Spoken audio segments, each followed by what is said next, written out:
There's nothing like cracking that cellophane and pulling that record out. It just smells great.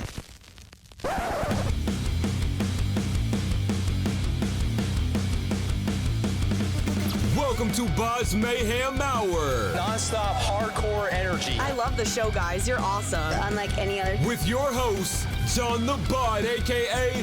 the Bod Father. Man, this stuff rocks.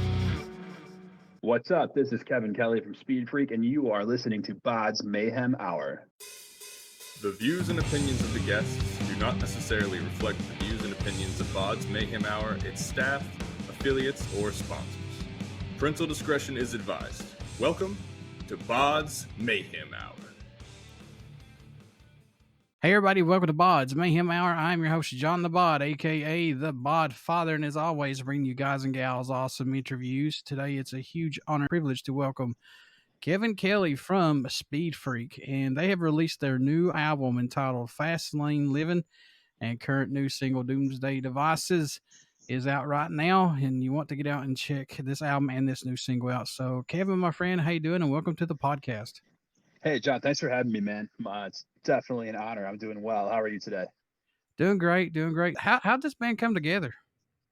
Man, so the singer and I have been jamming together since high school. Tom and I have been buddies, and we just, started jamming, kind of came together. Bass player joined a little bit after that, and then we gone through a couple drummers, and our most recent drummer's been with us since about 2016. How's it been working with Pavement Entertainment? Because I know those guys, they really help everybody out who's on their list, that's for sure. Yeah, that's been really cool and kind of unexpected. That was something that kind of came together earlier this year, and since we started working with them, they've been great. What's the nucleus that keeps this band together and moving right along? I'd say that, it's like I said, the singer and I, we've been buddies since high school. Same thing with our bass player. We've known each other forever. And we're just, four dudes who like to jam and have a good time. And that's really what it's always been about. We've never sat down and said, like, we're going to be a thrash band or we're going to be a punk band or whatever. We've just always kind of jammed on music that we like and just let it happen. And I think it's so easy to continue that because we're not trying to bring, we're not trying to be anything that we're not. So there's really not any pressure. So you guys have been on the indie metal charts for 5 weeks. How's that feel to see that on there, man? Dude, crazy. It's really great. It's crazy. People, have been congratulating me and saying stuff, and I still can't quite get my head around it. It's so cool that people are actually into what we're doing. And especially where you guys have came from, because this next question is, we'll get into this, but how excited are you to finally have this new album out and be done with it and finally be able to move on? Be done with it is the operative phrase, man. I know, I'm really excited. It's such a good feeling to work so hard on something and finally have it come out and finally have people get to hear it. It's pretty cool. It has to be a relief, though, Kevin, because the band was planning a release, then the pandemic hit. Then once the world started to open up again, then bam, Dave broke his leg. Yep, man. So it really, we recorded that. We went into the studio in 2019, and our plan was to release it early 2020. And we played at the Metro in January 2020. We filmed the music video for Doomsday Devices in the February, I think, right before the pandemic. And so, yeah, and like you said, and then as soon as stuff started to open up, Dave broke his leg. So he's a drummer, so he's got to have his 2 legs for none of the Step Leopard stuff. So we couldn't really, we were barely rehearsing. We couldn't really gig. So it just felt, there was definitely a point in time where I felt like, man, maybe this might not happen. But I'm so glad that we're finally back and we're finally getting it out. It's been really cool. But after all that, do you think that this album had to come out swinging and make a statement after everything this band has been through after the pandemic? I think so. Yeah, that's a good way to put it. We didn't think about it so much when we were writing it, like you said, but I'm glad that that's kind of how it's been perceived since it's come out. If we had released kind of a weaker record, maybe we'd be having a different conversation or wouldn't be having a conversation at all. But I think it really was, it was a good record for Ted to come out when it came out, for sure. It's a rebirth for you guys, honestly.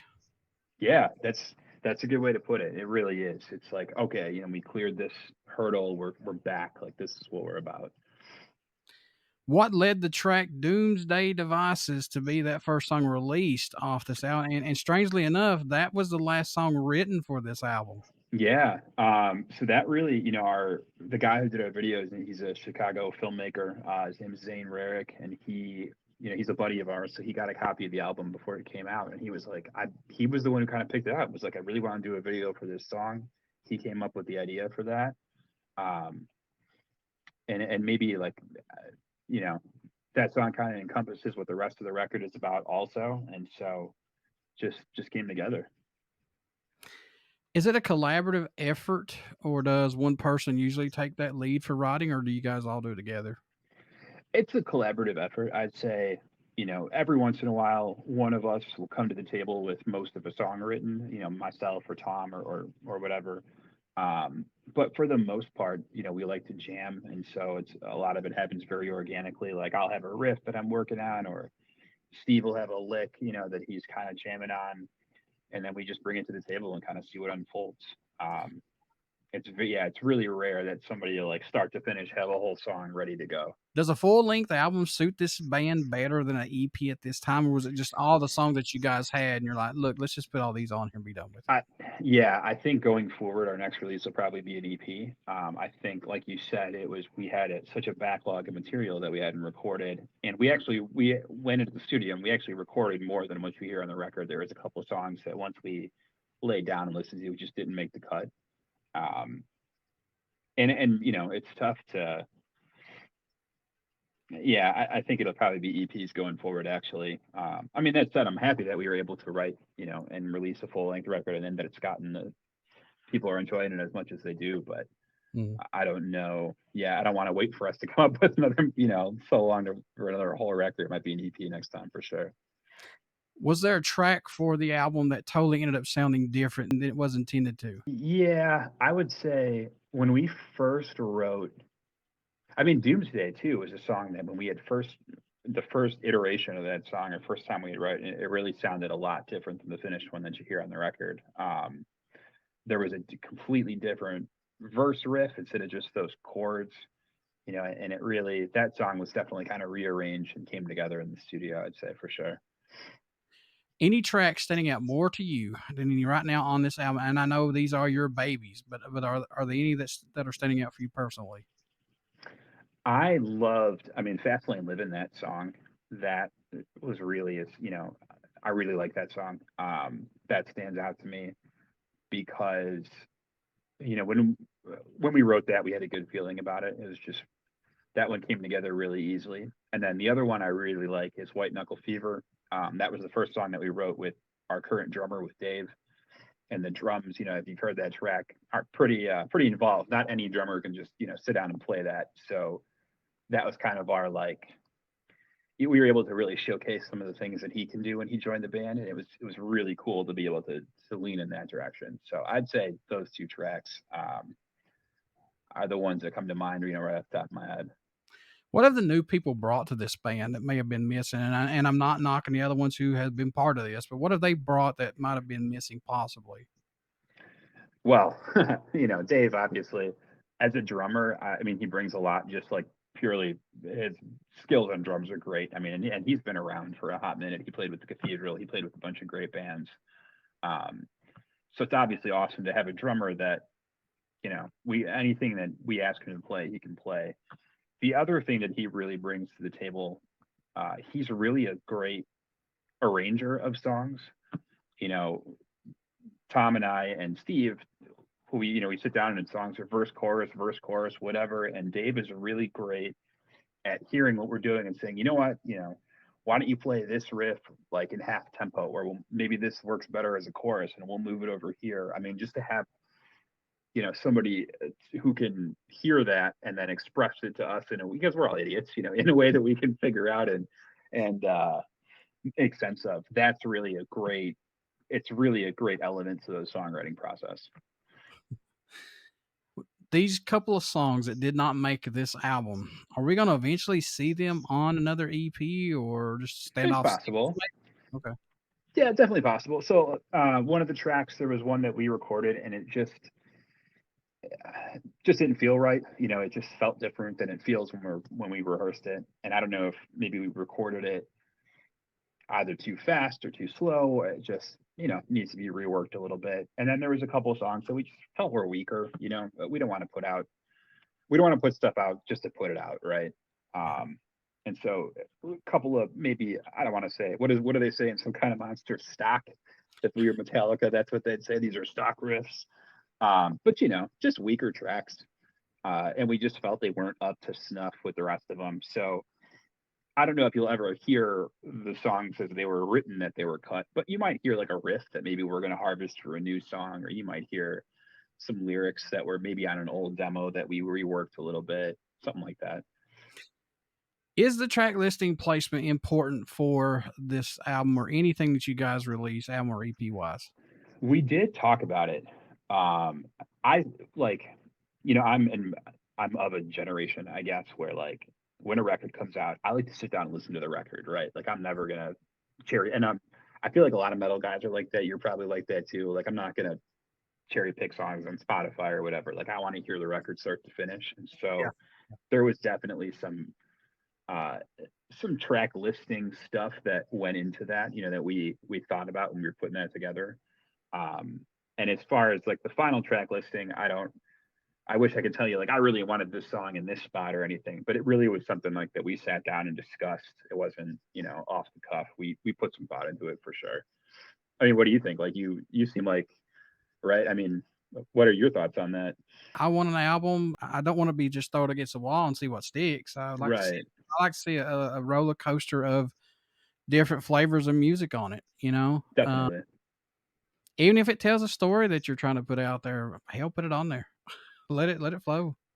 Yeah, that was kind of the thought process. And it actually, like I know Doomsday was always like the track that I thought of as the end of the album, and it's really not how it shook out. And I think the way that we put it together was really, it ended up being the right way. So I feel like bands shouldn't put their big hit or good, very, very good song that they've got out number one. They shouldn't be that way. No. Right. Don't do that. Don't sell yourself short because everybody's going to buy that one song and be done with it. Don't do that. Yeah. You want them to listen to the whole thing, right? Yeah. And I do. And I do. I'll buy the MP3 album, and plus I'll buy the CD. That's just how I am. You know, this last album of Metallica, I bought the MP3 and I got the CD. So and I'll be honest with you, I haven't listened to it yet because I want to buy it and like get in the car and drive someplace and listen to it start to finish. I don't, I heard some of I think when Lux Eterna came out, I heard that, but I'm not just gonna like eat up the singles. You know what I mean? Like I'm with you. I want to enjoy the whole thing like as an experience for sure. I dug it. I like it. There's bits and pieces of every era of Metallica in this album. It's not, it's not like everybody's cup of tea, which sorry folks, they're not going to put out 15 Kill 'Em Alls or Injustice for All or Master of Puppets. I'm sure they don't want to either. I mean, any band for sure. I think Metallica's gotten to that point, right, where like no matter what they do, there's always gonna be people that complain about it now. Oh, for sure. They used to be. Of course, they used to be better. I mean, how many Black albums or whatever? Yeah, or how many Injustices can you write? Like, I agree. Totally agree with you on that, man. Who produced your guys' album? A guy named Andy Legis here in Chicago. He is somebody that our drummer was acquainted with, and I know he did some work with. I want to say he worked with Mudvayne, or maybe he worked with Hellyeah, but it felt like a fit. He was somebody that our drummer knew or got in touch with, and so once we started working with him, he had a good idea about how he wanted our sound to sound, and that was really studio experience with him was great. But working with him, did he get something out of you guys that maybe working with somebody else might not have gotten, possibly? I think so. I think he he wasn't just like some guy that had a studio in his basement, right, or whatever, that we had just were paid to record us. Like he really, kind of asked us. I feel like he had a great, how do I want to say this? He had a great way, or he had a great way to like articulate how he wanted the record to sound.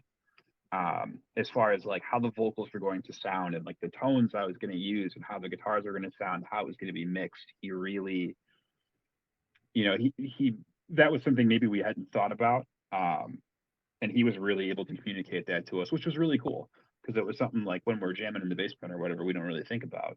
Mm-hmm. So that was really, I know with my guitar stuff, he had a couple of cabs that he mic'd up, and then we ran it through my Marshall JCM head, and he had me, he was like one of the first guys I worked with that would put cabs in different spots in the room and different mic placement. I mean, he really, he had a sound that he felt that we should be going for, and that was really cool. And I don't know that somebody else, that just some random guy, would have been able to do that for us. What's been the most heated discussion that the band has had, either working on a song, cover art, or name of an album? What's that most heated discussion possibly?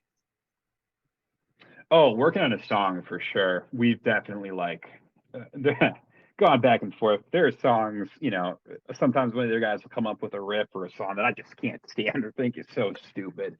And I've definitely brought lyrics or a riff to the table, and the guys were like, come on, this crap, man. I'm like, no, I swear to God, it's going to be good. In fact, there's a song we're working through right now that we've been working on for a couple of weeks, one of our newer ones that I really like, and these guys just hate, and I keep pushing it. That happens a lot. And I feel like that's actually, it's a good thing, right? Because if we were all smelling our own farts, telling each other how great we were all the time, Yeah, that wouldn't do anything for anybody. But because we're honest and open enough with each other, look, man, this riff sucks. Okay, or this isn't a good idea, or what'll happen is we come up with something we think sounds really cool, and then I'm like, oh, it turns out, what, that's COC song. That's why it sounds so cool to us in the moment. Yeah, shit, Pepper Keenan already wrote that riff. We got to scrap that one. But yeah, we've definitely gotten into some heated arguments about that for sure. What's been your most memorable show that Speed Freak has been a part of that you still can't believe to this day that you guys have been part of, possibly, if it's already happened or not? Well, I mean, I'd like to. Hopefully, there'll be more and more of these. A couple of jump into recent memories. So last year, we got to open for Crowbar. They came through Chicago, and to share a stage with Kirk, man, that was awesome. Crowbar is so cool. They were so good, and they were all really, great dudes. It was great to meet them. So that was pretty exciting. That's the one that jumps out at me, I guess, because it was the most recent.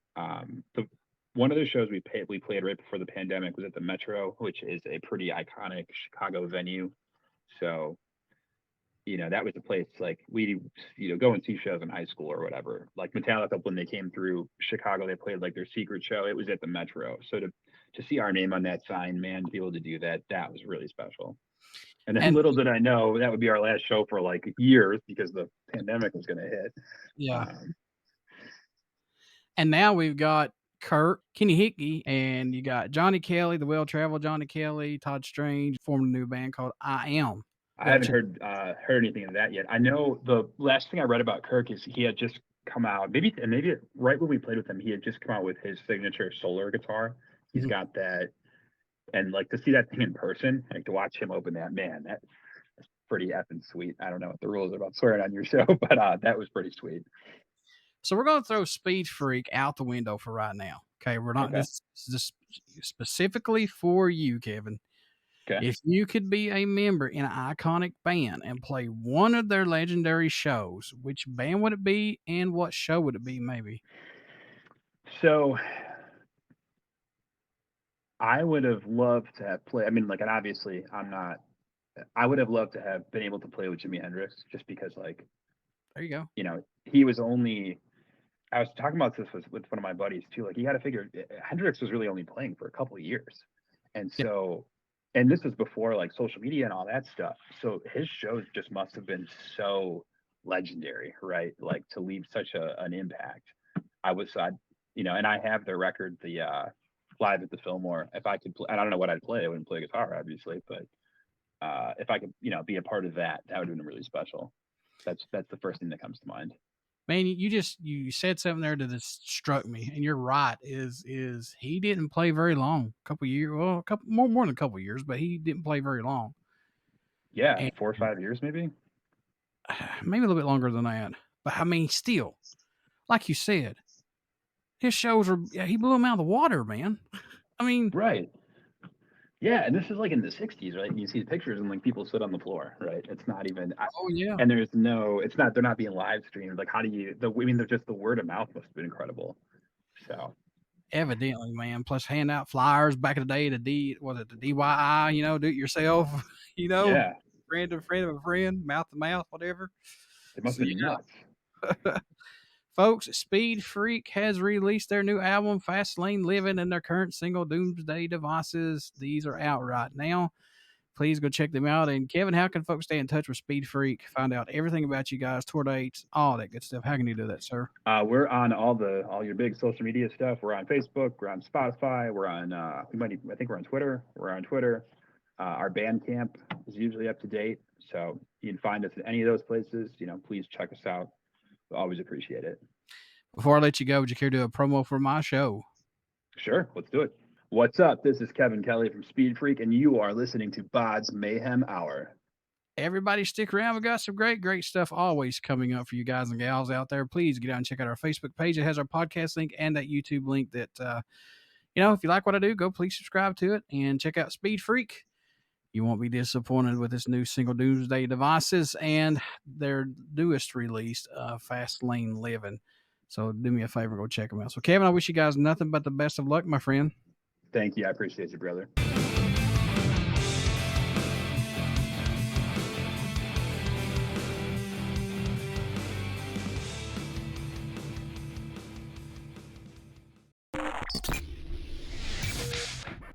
You're listening to BODS Mayhem Hour.